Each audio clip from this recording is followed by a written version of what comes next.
سب سے پہلے تو حافظ صادق صاحب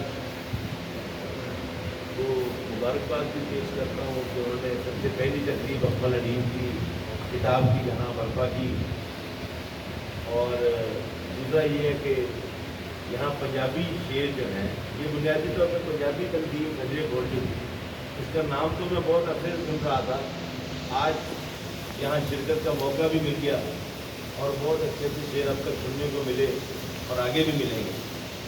تو اکمل حنیف سے میرا تعلق جو ہے وہ دوست کا بھی ہے اور چھوٹے بھائی کا بھی ہے اور تقریباً ہمسائے کا بھی ہے۔ تو میں نے اس کتاب کا جو میرا دل کی فرمائش تھی دیباچہ لکھنے کی، تو وہ دیباچہ ہی میں آپ کے سامنے پیش کرتا ہوں۔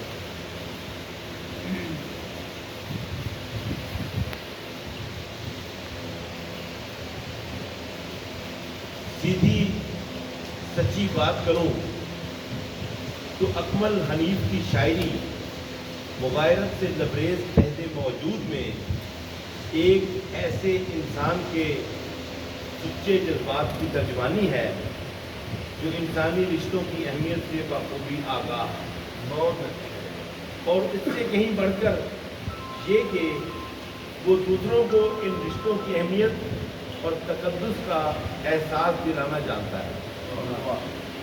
یہ کوشش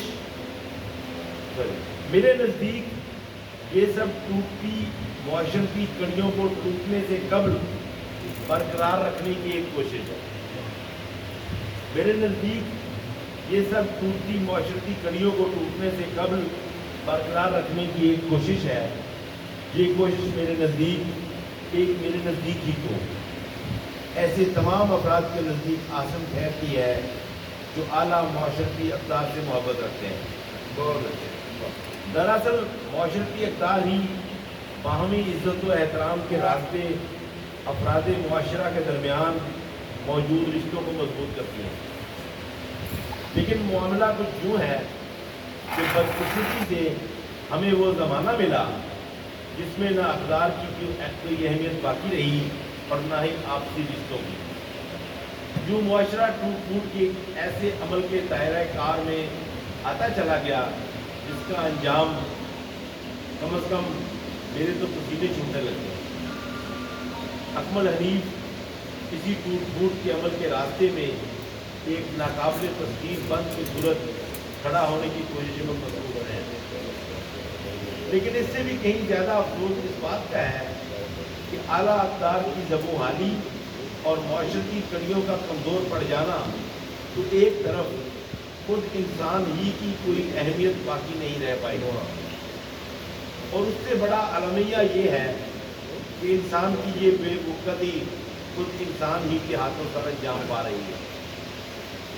اگر اس سارے میں کوئی خیر کا عمل کیا جا سکتا ہے یا کرنے کی کوشش کرنا چاہیے تو وہ صرف اسی صورت ممکن ہے کہ اول تو معاشرتی اقدار کی پاسداری کی جائے، فرد کو اس کا جو مقام بنتا ہے واپس دلایا جائے، کیونکہ معاشرہ افراد کے اجتماع کا نام ہے، اور اگر فرد بے وقت ہو جاتا ہے تو پھر معاشرے کو تو خدا حافظ ہی کہنا بنتا ہے۔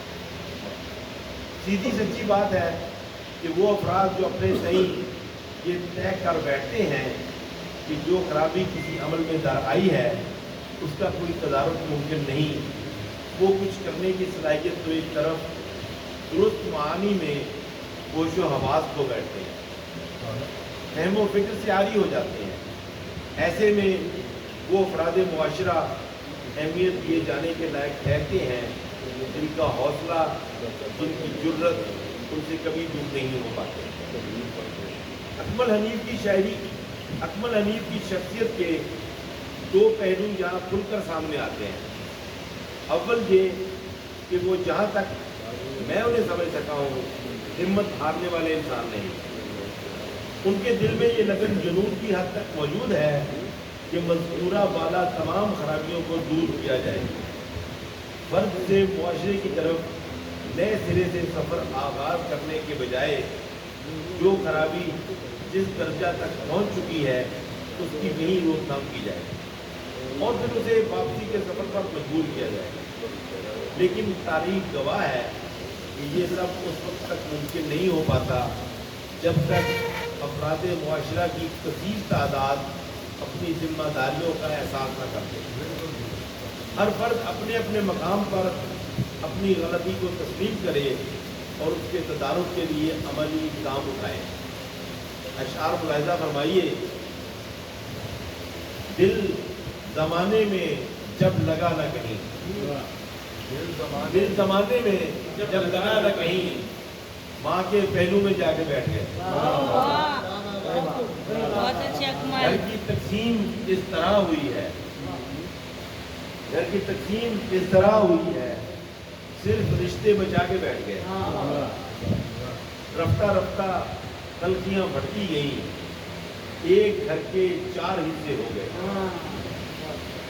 گھر میں احساس جب گھٹن کا ہوا، گھر میں احساس جب گھٹن کا ہوا، ایک پنچھی اڑا دیا میں نے.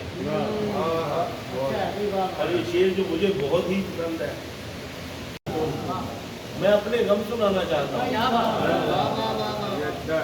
بھول جاتا ہوں مسائل میں زمانے کے سبھی، ایک غنیمت ہے میرے دوست پرانے والے.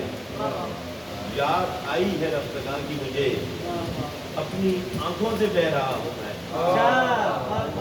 یاد آئی ہے رفتگاں کی مجھے، اپنی آنکھوں سے بہ رہا ہوں میں. یہ اور بات کہیں کہیں یوں ہی ہلکے پھلکے گلے شکوے بھی ان کی شاعری میں اپنی جگہ پر آتے دکھائی دیتے ہیں.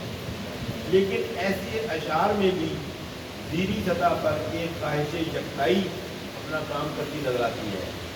یہی وہ بنیادی جذبہ ہے جو اکمل حنیف کی شاعری میں جہاں تہاں اپنے جلوے دکھاتا ملتا ہے. اپنے سائے سے جب ہوئی وحشت، اپنے سائے سے جب ہوئی وحشت، ہم دیے کو بجھا کے بیٹھ گئے. اور پھر جب کچھ اختیار سے باہر دکھائی دیتا ہے اور خاموشی کے سوا کوئی راستہ دکھائی نہیں دیتا، ہونٹوں پہ دعائیں لیے برسات کی ہم لوگ، ہونٹوں پہ دعائیں لیے برسات کی ہم لوگ، آنکھوں میں چھپائے ہوئے برسات کھڑے ہیں. ایک اذیت ہے یہ خاموشی کی، ایک اذیت ہے یہ خاموشی کی، اس لیے روز چیختا ہوں میں. شاید یہی وہ رد عمل ہے جو ایک بے بس دے سکتا ہے. اکمل حنیف نے اپنے مجموعے کا نام رد عمل کیوں رکھا، اس کے بارے میں کوئی تخمینہ لگانا میرے بس کی بات نہیں. لیکن اتنا ضرور سمجھ پایا ہوں کہ اس دور کے رد عمل کی صورتیں ان کے ہاں جگہ جگہ نظر آتی ہیں. مولانا شبلی نعمانی لکھتے ہیں، شاعری تنہا نشینی اور مطالعہ لفظ کر دی جائے.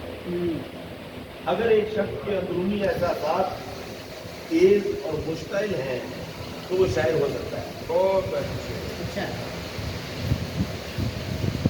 میں یہ دوبارہ پڑھتا ہوں کوٹ. مولانا شبلی نعمانی لکھتے ہیں، شاعری تنہا نشینی اور مطالعہ نفس کا نام ہے. کر دی جائے اگر ایک شخص کے اندرونی احساسات تیز اور مشتعل ہیں تو وہ شاعر ہو سکتا ہے.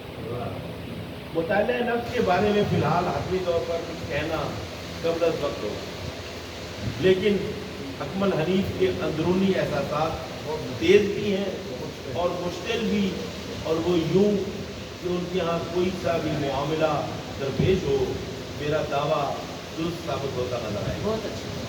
ان کی پسند ناپسند ہر جگہ شدت سے اپنے جلوے دکھاتی ہے.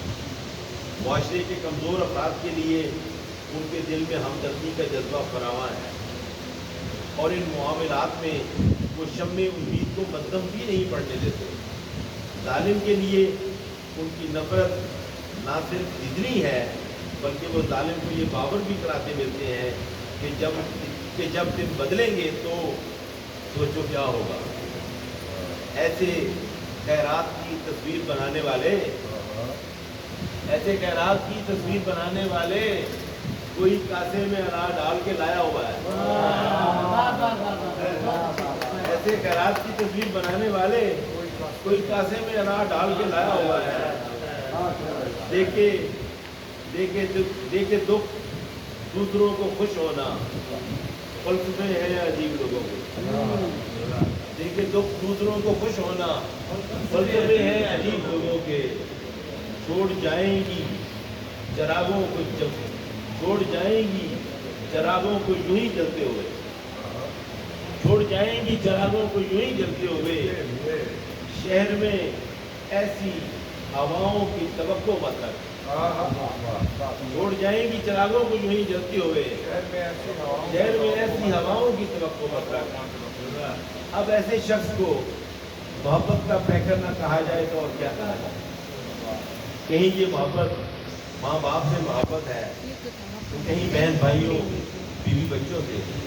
حیرانی اور پریشانی کی بات وہ نہیں کہ اس سارے میں محبوبہ بھی شامل ہے. لیکن سرے دست میں اس موضوع سے آنکھ بچا کر خود کو آگے کے سفر پر مائل کرنے کی کوشش کروں کیونکہ وہ برا منا دیتے. کئی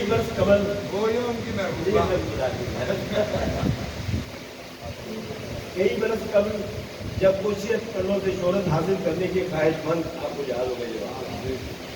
کئی برس قبل جب کوشش کرنوں سے شہرت حاصل کرنے کے خواہش مند ایک شاعر نے عارف عبدالقدیم مرحوم کے حوالے سے یہ بیان دیا کہ ان کی شاعری میں موجود محبت ان کی اپنی بیوی سے محبت ہے. تو ہنسی بھی آئی اور افسوس بھی ہوا کہ محبت کی اپنی افضلیت کو اس طرح طے کرنا. اب اس سے زیادہ کیا کہوں, عقل نہ ہوئے تو موجے موجہ. فلاسفہ کے نزدیک محبت کی 3 عام شکلوں یا پہلوؤں کو دیکھا جائے. میں یہاں ایروپیلیا کافی کی تفاصیل میں جائے بغیر بات کو آگے بڑھانے کی کوشش کروں گا. اس کی بنیادی وجہ یہ ہے کہ فی الوقت اکمل حنیف کی شاعری میں اس فلسفہ محبت کے ایک پہلو کو دوسرے یا تیسرے پر غالب ثابت کرنا مناسب نہیں ہوگا, کیونکہ ابھی یہ سفر جاری ہے. وقت, مشاہدہ, تجربات, بنیادی انسانی جبلتیں اور بعد ازاں ان جبلتوں کی نشو و نما راستوں کا تعین کرتے ہیں اور کسی ایک راستے پر گامزن ہوتے زمانے لگتے ہیں. اکمل حنیف کی شاعری میں محبت ایک بنیادی وصف کے طور پر سامنے آتی ہے اور یہی وہ جذبہ ہے جس سے ان کی زندگی اور شاعری کا سفر آگے بڑھتا نظر آتا ہے. اس محبت میں جگہ جگہ ریفلیکٹیو ناسٹیلجیا کی کار فرمائی ان کے کاری پر ان کے ماضی سے آشنائی کے در بات رکھتی ہے. اور وہ محبوبہ بھی جسے میں پیچھے چھوڑ آیا تھا اپنی جھلکیاں دکھاتی ملتی ہے. جو میں بجا طور پر کہہ سکتا ہوں کہ اکمل حنیف کی شاعری محبت کے جملہ پہلوؤں کو محیط ہے.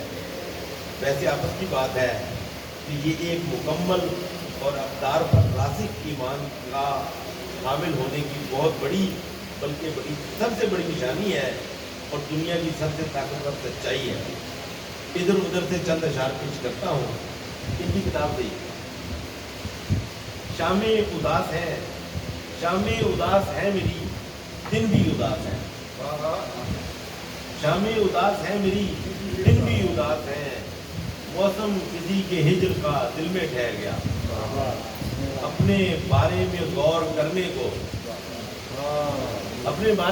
کرنے کو دستیاب ایک پل نہیں ہوتا. اپنے بارے میں غور کرنے کو دستیاب ایک پل نہیں ہوتا. سامنے جب بھی کوئی اس کی نشانی آئی جیتے چشم کے پانی میں روانی آئی. سامنے جب بھی کوئی اس کی نشانی آئی جیتے چشم کے پانی میں روانی آئی. عشق پہلا ہی آخری ہوگا. وہ جمال ثانی کا ایک بڑا خوبصورت شعر تھا. تو میں نے اس کو بھی نے کہا کہ آپ نے بڑا آگے کی کلام لگا دی.